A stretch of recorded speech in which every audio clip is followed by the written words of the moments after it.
nós combinamos ontem. Estou aqui para falar com vocês um pouquinho sobre os princípios fundantes, a estrutura da BNCC. O que você sabe sobre a BNCC? Lembra? Foi essa a pergunta que eu deixei para você. E de verdade, todos nós sabemos, né, que a BNCC é um documento normativo, né? Ou seja, cumpra-se, né, em todas as escolas do nosso país. Mas Tamira, de onde surgiu essa ideia? Quem, né, determinou isso? Bom, a gente sabe que a gente vive num país de território continental, não é verdade? O Brasil é enorme, extenso, há uma população gigantesca e as suas diversidades, então, nem se falam. Por esse motivo, por muito tempo nós vivemos grandes desigualdades sociais, né? E desigualdades sociais que impactam também na educação do nosso país. Nesse sentido, desde lá da Constituição de 88, né, foi pensado o quê? Foi pensado uma maneira de garantir, né, e o artigo garante a educação para todos os cidadãos brasileiros, para a formação do sujeito de forma integral e que no final até para o mundo do trabalho. Isso foi lá em 88. Mas a gente sabe, eu sou filha de escola pública, eu estudei toda a minha vida na escola pública. E eu me recordo que a minha mãe, para conseguir uma vaga para mim na escola, no primeiro ano, ela teve que dormir 3 dias na fila da escola. Porque a escola, embora existisse ali, escolas públicas, a gente sabe que não tinha vaga para todo mundo, não é verdade? Bom, hoje esse problema já foi resolvido. Educação básica, né, ensino obrigatório, até desceu a obrigatoriedade para crianças de 4 e 5 anos. Tá, com a obrigatoriedade, todas as crianças estão na escola, né? É direito da criança. E o pai, o genitor que ainda não leva, não matricula, a gente sabe que pode até sofrer uma sanção com isso, segundo o Estatuto da Criança e do Adolescente. Mas, resta saber, e a qualidade? Eu não sei se você já teve a oportunidade de mudar de escola quando estudante. De repente, não precisa ser de um estado para o outro, mas mudar de um bairro para o outro. E sentir a diferença que é o que você estava estudando numa escola e você chega lá no outro colégio, poxa, e agora? Nesse sentido, a Base Nacional Comum Curricular vem para quê? Para diminuir essas rupturas e garantir uma maior equidade, igualdade, junto ao acesso à educação. Por isso, ela vem atender o Plano Nacional de Educação, que rege sobre isso, que rege sobre que cada cidadão tenha uma educação sim de qualidade. Você sabe, você deve conhecer o Plano Nacional de Educação, que se desdobrou no plano estadual, plano municipal. Eu tive a felicidade de participar do meu município, faço parte da equipe coordenadora do Plano Municipal de Educação. E a gente se engajou muito e podemos mergulhar nas metas. E vemos que o movimento da base está implícito também e até por vezes explícitos em algumas metas e estratégias do Plano Nacional de Educação. Nesse sentido, a base vem atender esse fundamento também. Assim como ela atende também a Lei de Diretrizes e Bases, né, 9396, e também as Diretrizes Nacionais Comum Curricular. Tudo isso vem funilando para esse documento formativo que hoje a gente tem, que fundamenta a BNCC. Então, a BNCC, ela não vem simplesmente posta, ela vem de um longo caminhar da educação do nosso país. Em 2017, ela foi homologada. E o ano que vem, 2020, que já está aí às portas, porque esse ano está voando, nós estamos aqui hoje, 6 de outubro de 2019, o ano que vem, essa base ela vai estar implementada, né? Implantada mesmo nas nossas escolas, nos nossos planejamentos, né? Então é muito importante que a gente entenda quais são os fundamentos. Eu acho que você já compreendeu que ela é fundamentada em muitos e muitos documentos do nosso país, certo? Então vamos continuar. Bom, como todo documento normativo, como tudo aquilo que visa trazer melhoria e qualidade, existem alguns princípios. E os princípios que regem esse documento são os princípios éticos, estéticos e políticos. Os 3 princípios que constam nas diretrizes. né? Para que a gente possa salvaguardar o direito à educação. Então, os princípios, os 3 pilares são esses. Tá, dentro desses 3 pilares, a gente tem um norte também para onde essa base converge. Você lembra que alguns anos atrás, quando nós estudávamos, a gente tinha que ter o quê? Conhecimento cognitivo. Quantos professores, né, passavam o conteúdo, faziam aquele questionário e falavam, olha, estuda que vai cair na prova. Lembra disso? Pois é, eu me lembro. Quantos questionários eu levei para casa, estudei, e a gente, vamos ser bem sinceros, muitas vezes a gente decorava, não é verdade? Não aprendia ao fio, né, pela experiência, não, a gente decorava aquilo para na prova ir muito bem. Bom, os tempos mudaram e não basta, hoje em dia, não basta mais só a gente ser um agente duplicador de informação. Basta você ver quantas pessoas estão falando da BNCC. E será que todas as pessoas já se envolveram de forma engajada com o documento? Eu digo isso porque graças, né, a Deus e ao sistema, né, eu pude estar engajada num dos movimentos que foi a elaboração do currículo paulista. Também pude estar engajada com os planos de aulas da nova escola, onde participei de um processo seletivo bem intenso e tive a felicidade de ser uma das selecionadas entre milhares de professores. Talvez você mesmo tenha feito a sua inscrição, né, para poder participar. Talvez você seja um professor autor. E se não for também, todos nós somos autores da nossa prática lá na sala de aula. Enfim, por esse contexto, pude me aproximar mais desse documento. E esse é o meu desejo, poder compartilhar com vocês um pouquinho daquilo que eu vivi, daquilo que eu tenho investigado aqui nesse documento. Então, voltando lá nos questionários, lembra? Pois é. A BNCC, ela vem trazer uma nova visão. Uma visão que não é de simplesmente, né, que o aluno seja apenas receptor de informações. Não. O aluno, ele é protagonista da sua aprendizagem. E por esse motivo, a aprendizagem ela precisa ser um processo de engajamento que mobilize, né, que envolva numa perspectiva integral, numa perspectiva holística, global, do sujeito como um todo, não apenas dos seus aspectos cognitivos. Por isso, os questionários, embora ainda sejam válidos, não basta mais apenas saber responder uma prova. A BNCC, ela gira em torno das competências gerais. Esse é o cerne, o coração da base, as competências gerais. Isso significa dizer que do 0 aos 17 anos, ao longo da educação básica, cada estudante brasileiro tem o direito de desenvolver competências. E quais competências? As competências gerais da BNCC. Nesse sentido, a gente precisa pensar, né? Como nós vamos garantir essas competências? De que modo?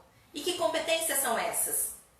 Não sei se você já teve a oportunidade de ler o documento, mas a base ela traz 10 competências gerais, que são competências socioemocionais e cognitivas. Eu gostaria de compartilhar com você algumas aqui que eu deixei até selecionada, né? Um pouquinho de cada uma, né? Que elas giram em torno do conhecimento, né?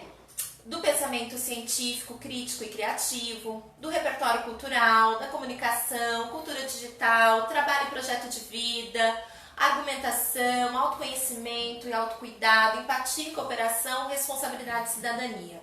Eu falei brevemente aqui com você sobre quais são essas competências gerais, mas saiba, em breve você terá a oportunidade de aprofundar nessas competências com a gente, certo? Hoje nós estamos passando, né, por todo esse contexto geral que estrutura. E o coração desse contexto são as competências gerais. É muito importante que a gente tenha ciência disso, ciência de onde que nós estamos formando para a vida. E esse é um outro fundamento, um pressuposto fundante do documento que eu não poderia deixar de compartilhar com vocês. A base, ela foca na formação integral do sujeito. Você sabe o que é formação integral? Não é a formação do estudante que estuda o período o dia todo na escola, não. Formação integral é a formação por completa do sujeito, onde ele é formado nos seus aspectos físicos, cognitivos, afetivo, emocional, no seu aspecto como um todo. É nesse sentido que as competências gerais trabalham em favor desse estudante, de cada cidadão brasileiro. Já pensou o que seria da nossa vida, né? Como seria a nossa sociedade? Vamos só pensar um pouquinho. Se a competência, né, da empatia regesse a vida de todo mundo. Já pensou que mundo maravilhoso nós íamos viver? Pois é, esse é um desafio. Mas não é para dar aula de competência de empatia. É para ser empático. A gente sabe que muito mais do que a gente fala é o que a gente é. Saber ser, saber fazer, também são pilares importantes que a base nos traz. É muito importante que você, meu colega, meu parceiro, professor, professora, coordenador, coordenadora, secretário de educação, você que está aí, pai de aluno, né? Você interessado, engajado na educação, tenha ciência disso. As competências são ferramentas importantes para toda a vida e para essa formação integral do sujeito. Ou seja, o sujeito não é só a cabeça, o que ele pensa, o que ele sabe, não é só o cognitivo. Não adianta a gente saber, vamos levar para a vida prática? Não adianta eu saber de cor milhares de receitas na minha cabeça. Hoje eu preparei um estrogonofe em casa. Não sei se você gosta. Tava muito bom. Mas não adianta eu só saber a receita. E se eu não colocar em prática? Eu não vou saborear, certo? É a mesma coisa. Não adianta só a gente ficar nas abordagens teóricas. A gente precisa colocar em prática. E práticas de vida. Práticas daquilo que vai ser usado por cada um. Então, a formação integral do sujeito é algo muito importante. E a gente sabe que a base ela compreende de 0 a 17 anos. Então, essa formação integral começa desde os bebês, muito pequenos, de 0. Não diz nem de 4 meses, de 0. Olha a nossa responsabilidade. Gente, eu fico pensando, já pensou se eu e você tivéssemos sido formados dentro desse princípio de formação integral? Poxa, onde estaríamos nós, né? Onde estariam os nossos filhos, né? Onde estaria o nosso país? Mas não adianta chorar o leite derramado, né? Não adianta. Leite que entornou não volta mais para a panela. Não tem essa história? Então agora a gente tem que pegar e fazer o nosso melhor com esse instrumento que a gente tem aqui hoje, que deve reger a nossa prática. E para finalizar, gostaria de deixar, né, a primeira vez que eu li, eu achei assim lindo, mas lindo de verdade. O meu documento tá todo marcado, riscado, né? Mas eu fiquei muito emocionada quando eu li essas 2 palavrinhas no documento introdutório da base. E eu convido você a depois baixar o documento, sabe? No site da base, você coloca lá download BNCC, baixa o documento, dá uma lida na parte introdutória e aí você vai até se aprofundar, né? Muito mais do que uma live, embora a gente esteja trocando aqui, você vai poder tirar suas próprias impressões, conclusões, e num outro momento a gente pode até conversar aí, abrir um chat, quem sabe. Bom, mas tem 2 palavras que estão assim imersas nesse documento, que são 2 valores, que é a igualdade e a equidade. É muito sério quando a gente pensa em igualdade e muito sério quando a gente pensa em equidade.